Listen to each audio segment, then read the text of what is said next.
Hello అండి. అందరూ ఎలా ఉన్నారు? బాగున్నారా? ఇదైతే నేను భోగి వ్లాగ్ అనమాట. భోగి, సంక్రాంతి, కనుమ అన్నీ కలిపి పెట్టేస్తున్నానండి. చాలా రోజులైంది వీడియోలు పెట్టి. అస్సలు వీలుండట్లేదండి. ఇక్కడ మేమెలా సెలబ్రేట్ చేసుకున్నాం అంటే చిన్ని క్లిప్స్ అయితే తీశాను. అవే మీకు యాడ్ చేస్తున్నాను చూసేయండి. ఫస్ట్ అయితే భోగి రోజనమాట. మార్నింగ్ హరిదాస్ వస్తారు కదండీ! హరిదాస్ ఇలా బండి మీదొచ్చారు. ఇలా ముగ్గురు పిల్లలు కలిసి ఇలాగా హరిదాస్‌కి ఆహ్, పలహారం అది పెట్టి ఫోటోస్ అయ్యి సరదాగా తీసుకుంటున్నారండి. లాస్ట్ డే కదా! మళ్ళీ రారనమాట. అందుకని సంక్రాంతితో లాస్ట్ ఇంక రారు. తర్వాత ఇలా భోగి దండలుంటాయి కదా! అమ్మ వాళ్ళు తెచ్చారండి దండలైతే. వాటిని పట్టుకొని ముగ్గురు వెళ్ళిపోతున్నారనమాట. మాకు దగ్గరే అనమాట భోగి మండ. మా సందు చివరుంటుంది. వాళ్ళు అక్కడికి వెళ్ళిపోతున్నారు వేయడానికి. వేసే ముందు చిన్న క్లిప్స్ అయితే తీశానండి. నేను వీడియో కోసం అయితే తీయలేదనమాట. జస్ట్ చిన్న క్లిప్స్ అయితే తీశాను. అవే పోనీ మెమరీగా ఉంటాయి కదా! వీడియో పెట్టుకుంటే అని పెట్టేస్తున్నానండి. ఇవన్నీ కూడా నేను లాంగ్ వీడియో అనుకోలేదు. సో, అందుకే మీకు అన్నీ కూడా ఇలా హెవీ లెంత్ ఉన్నవి ఫుల్ స్క్రీన్ ఉన్నవి వస్తుంటాయి. ఇలా అనమాట. భోగి అయిపోయాక మధ్యాహ్నం నుంచి నెక్స్ట్ డే అనుకుంటా ఇది. గంగిరెద్దుని ఊరేగిస్తారు కదండీ! ఊర్లో గంగిరెద్దుని ఇలా నామాలయి పెట్టి నెమలి పించం డాన్సులతో అవిని. ఇక్కడ మీకు డైరెక్ట్‌గా వాళ్ళ వాయిస్ వాళ్ళు పాడే పాటలు కూడా వినిపిస్తాను చూసేయండి.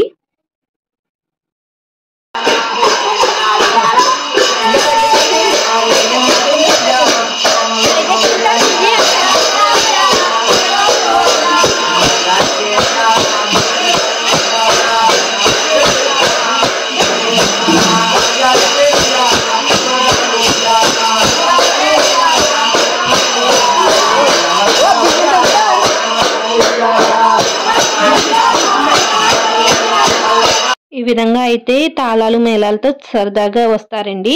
తర్వాత పిల్లలు సరదాగా నెక్స్ట్ అనమాట సంక్రాంతి రోజున చూడండి ఇలా కలర్స్ ముగ్గయితే పెట్టాను పెయింట్‌తో. దాని మధ్యలో ఇలా సర్కిల్‌గా తిరుగుతుంది. సంక్రాంతి రోజు డ్రెస్ అనమాట ఇది. మీరు ముందు చూసినవి భోగి, నెక్స్ట్ అయితే సంక్రాంతి అనమాట. సంక్రాంతి రోజు మార్నింగ్ పులిహోర అవి చేస్తామండి. తర్వాత మధ్యాహ్నం వచ్చేసి ఇలా బొబ్బట్లు అయితే చేస్తున్నాను. ఇక్కడ మీకు కలపడం ఏమీ చూపించట్లేదు. జస్ట్ నేను ఎలా చేస్తాననేది చిన్న వీడియో తీశాను. అది కూడా చూసేయండి.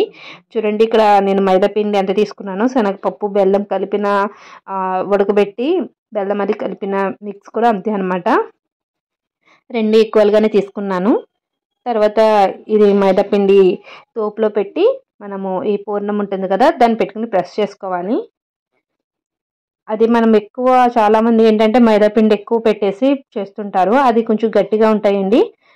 మేమైతే కొంచెం మైదా పిండి తక్కువ తీసుకుని మధ్యలో పూర్ణం ఎక్కువ పెట్టుకుంటాము. కొంచెం మెత్తగా ఉంటాయన్నమాట. ఎక్కడ విరగకుండా చాలా బాగా వచ్చాయండి. ఎలా నొక్కాననేది కూడా చూపిస్తాను ఒకసారి చూసేయండి. చూడండి ఇవన్నీ బొబ్బట్లు అనమాట. ఒక్కొక్కటి వేసుకుంటున్నాను. నేను వచ్చేసి ఇక్కడ అర కేజీ పిండి అయితే కలిపానండి మైదా పిండి. ఆయిల్ పేపర్ ఉంది కదా! దాంతో చాలా ఈజీగా వచ్చేసిందనమాట. మీ దగ్గర ఆయిల్ పేపర్ లేకపోతే మీరు ఆయిల్ ప్యాకెట్ చింపింది ఉంటుంది చూసారా? అదైనా యూజ్ చేసుకోవచ్చు. లేదంటే అరిటాకైనా యూజ్ చేసుకోవచ్చు. ఇక్కడ చూడండి ఎంత తక్కువ తీసుకున్నాను మైదా పిండి. మైదా పిండి అయితే చాలా తక్కువ తీసుకున్నాను. ఇలా మైదా పిండి తక్కువ తీసుకుని 2 చేతులతో కొంచెం దాన్ని పరుచుకోవాలన్నమాట. పరుచుకొని మీరు ఈ ఏదైతే మనకి శనగపిండి పూర్ణం ఉంటుందో అది పెట్టుకోవాలన్నమాట మధ్యలో. మీరు కావాలంటే మీ అరిచేతి మీద కూడా ఒత్తుకోవచ్చండి. మీకు ఎలా కంఫర్ట్‌గా ఉంటే అలా అనమాట.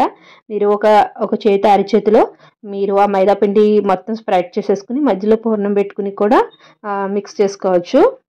కొంతమంది అయితే అలా చేతిలో పెట్టుకొని చేసుకుంటారు.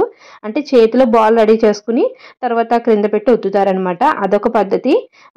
అలా కూడా చేయొచ్చు, ఇలా కూడా చేయొచ్చు. అంటే మనకి ఏది బాగుందనిపిస్తే అలా అనమాట. చూడండి ఇక్కడ మీరు మైదాపిండి తక్కువ తీసుకుని దాన్ని పైకి తెచ్చుకోవాలి బాల్ మొత్తము చుట్టూరా. ఇలా చుట్టూరా తెచ్చుకున్నప్పుడు కూడా మనకి ఎక్సెస్ అంటే కొంచెం ఎక్కువ ఉన్నది వస్తుంది. దాన్ని మీరు తీసేసుకోవచ్చు అనమాట. తీసేసుకుంటేనే బాగుంటుంది. అది అలా ఉంచేస్తే ఏంటంటే మనకి మైదాపిండి ఎక్కువ తగులుతూ ఉంటుంది గట్టిగా. మనకి వేడిగా ఉన్నప్పుడు ఏం తెలియకపోవచ్చు కానీ చల్లారాక మనకి గట్టిగా అనిపిస్తుందండి. సో, మీరు ఎక్కువ మైదాపిండి వచ్చినప్పుడు తీసేసుకోండి. ఇక్కడ నేను ఫుల్ ప్రాసెస్ ఏం చెప్పట్లేదు. జస్ట్ ఎలా పెట్టుకోవాలి అనేది చూపిస్తున్నాను. చూడండి ఇలా. ఇది ఎంత మనం మైదాపిండి మంచిదైతే అలా పైకి సాగుతుందండి. మనం తక్కువ తీసుకున్నా సరిపోతుందనమాట. అదే మైదా పిండి అంత సాగేది కాకపోతే మనకి ఇంతలా పైకి రాదండి. చూడండి ఇలా ఎక్సెస్ ఎంత వచ్చిందో అది తీసేసుకోవచ్చు అనమాట. మీరు మన ఆల్రెడీ మైదా పిండిలో కలిపేసుకోవచ్చు. మనం నెక్స్ట్ దానికి యూజ్ చేసుకోవచ్చు అనమాట. చూడండి ఇప్పుడు మీకు పైకి ఇలా పైకి పూర్ణం కనబడినా ఏం ప్రాబ్లం ఉండదు. అది మామూలుగానే ఉడికిపోతుంది. మీరు జస్ట్ ఇలా ప్రెస్ చేసుకోండి. మీకు సాగట్లేదు అంటే కొంచెం చేతికి ఆయిల్ అప్లై చేసుకుని ప్రెస్ చేసుకోవచ్చు. ఇక్కడ మైదా పిండి పైకి వచ్చేసింది కదా, పాడైపోతుంది అనే టెన్షనే ఉండదు. చూడండి మీ ఎదురుగుండానే నేను వేస్తాను దీన్ని. నేనైతే చాలా సన్నగా నొక్కుతానండి. అలా అని చెప్పేసి నేను బొబ్బట్లు ఎక్స్పర్ట్ కాదు. ఎందుకంటే నేను అసలు ఎప్పుడు చేయలేదు. ఒకసారి చేశాను. ఇది సెకండ్ టైము. అంతే అనమాట. చూడండి ఇక్కడ నేను మీరు ఆయిల్ అయినా అప్లై చేసుకోవచ్చు పెనానికి, లేదంటే నెయ్యి అయినా వేసుకోవచ్చు. ఇక్కడైతే నేను నెయ్యితో వేస్తున్నాను. ఫస్ట్ అయితే నెయ్యి వేసేసి తర్వాత ఈ బటర్ పేపర్ నుంచి ఈజీగానే మూవ్ అయిపోతుందండి ఇది. కొంచెం కొంచెం తీసుకుంటా పెనం మీద పెట్టేసుకోవడమే. నాకు వీడియో తీయడానికి అసలు వీలు లేదండి. ఇక్కడ గ్యాస్ నిండా సామానాలు అవి ఉన్నాయన్నమాట స్టవ్ మీద. చూడండి మీకు ఎక్కడైనా ఈ లావుగా అనిపిస్తే కొంచెం ప్రెస్ చేసుకోండి.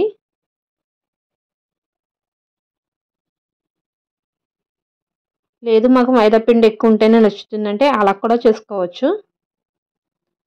ఇది అయితే కొంచెం సాఫ్ట్గా ఉంటాయండి. ఎందుకంటే మనకు మైదా పిండి తక్కువ పూర్ణం ఎక్కువ కాబట్టి మనకి బొబ్బట్టు తింటున్నప్పుడు కూడా మనకి చాలా సాఫ్ట్గా అనిపిస్తుంది. ఎక్కడైతే మైదా పిండి తోపు ఎక్కువ ఉంటుందో ఆ పార్ట్ మాత్రం కొంచెం గట్టిగా ఉంటుందండి. తర్వాత 2 డేస్ వరకు 3 డేస్ 4 డేస్ వరకు నిల్వ ఉంటాయి. ఫ్రిడ్జ్లో పెట్టుకుంటే ఇంకా ఎక్కువ రోజులు నిల్వ ఉంటాయి. చూడండి ఎక్కడైనా విరిగిందా, విరగలేదు కదా, అలా అనమాట. చాలా బాగా ఈజీగా మనము బొబ్బట్టు అయితే వేసుకోవచ్చు. నేనైతే సంక్రాంతి రోజున ఇలా బొబ్బట్లు అలాగే పులిహోర చేశానండి. నెక్స్ట్ కనుమ రోజున ఏంటంటే మాకు నైవేద్యం పెట్టుకుంటారు దేవుడికి. సింపుల్గానే చూపిస్తానంటూ కూడా చూసేయండి. బొబ్బట్టు అనమాట. చక్కగా మీరు ఇలా వేసి ఇలా మడత పెట్టుకుని తీసుకుంటే చాలా బాగుంటుందండి. విరగకుండా ఉంటుంది మళ్ళీ మనము సర్వ్ చేసినప్పుడు. ఇదండి నా బొబ్బట్టు. ఎలా వచ్చింది కామెంట్ చేయండి. బొబ్బట్టు అయిపోయాక నెక్స్ట్ కనుమ రోజు చూపిస్తున్నాను చూడండి. నైవేద్యం అయితే పెట్టుకున్నామని చెప్పాను కదా, అంటే బూర్లు అవి కాదండి. జస్ట్ మనము ఆవులు దోళ్ళు ఉన్న వాళ్ళు పూర్వం రోజుల్లో అలా పెట్టుకునేవారంట. కాకపోతే ఇప్పుడు మనం లేకపోయినా మనకి ముందు అలవాటున పెడుతున్నామంటే కొంచెం లైట్గా పేడ తెచ్చుకుని దానికి పసుపు కుంకుమ అన్నీ పెట్టుకుని పువ్వులతో అలంకరించుకుని అన్నం అది నైవేద్యం పెట్టామండి. తర్వాత పిల్లలకి సరదాగా లంగా జాకెట్లు అవి వేసి చిన్నగా ఫోటోషూట్ అయితే చేశాను అనమాట. నచ్చితే వ్లాగ్ నచ్చితే లైక్ చేయండి.